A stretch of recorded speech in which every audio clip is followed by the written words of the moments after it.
يقول: كيف نرد على هذه الشبهة عند المجوزين لتهنئة النصارى بالكريسماس؟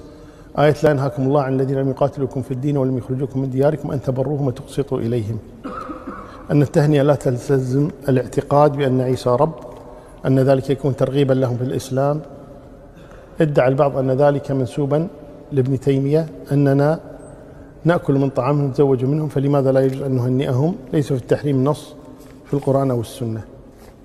على كل حال يعني نحن نفرق بين تهنئتهم بدينهم وتهنئتهم بغير دينهم. يعني لا مانع أن تهنئ النصراني أو اليهودي أو المجوسي أو الهندوسي أو البوذي اللي يكون يعني مذهبه أو دينه، تهنئه بولد، لما جاءه ولد تبارك له، اشترى بيتا، اشترى سيارة، ترقى في العمل، يعني أمور الدنيا.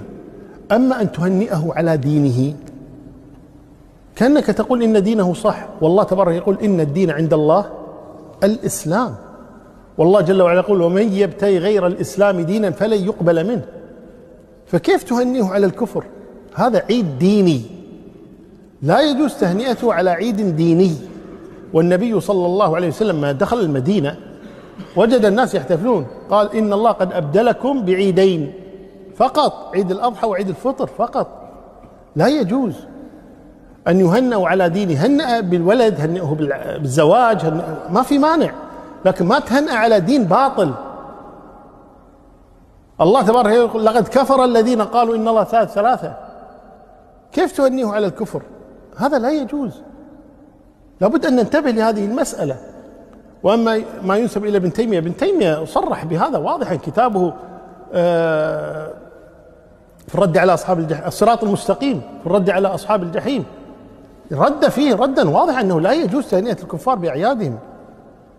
وهذه مسألة شبه متفق عليها بين أهل العلم، أنه لا يجوز تهنئتهم بأعيادهم، هذا لا يجوز. وأما دعوى أن القرآن لم يمنع بدليل قول الله تبارك: لا ينهاكم الله عن الذين لم يقاتلوكم في الدين ولم يخرجوكم من دياركم أن تبروهم وتقسطوا إليهم. نعم، من قال أن يمنع البر؟ لكن أيضا لا تنسى الآية التي بعدها: إنما ينهاكم الله عن الذين قاتلوكم في الدين وأخرجوكم من دياركم وظاهروا على أن تولوهم. يعني التولي لا يجوز. ما عندنا مشكلة في البر، الإسلام دين البر، ما عندنا أي مشكلة معه، لكن لا نهنئهم بدينهم. هذه المسألة لابد أن ننتبه لها، والله المستعان.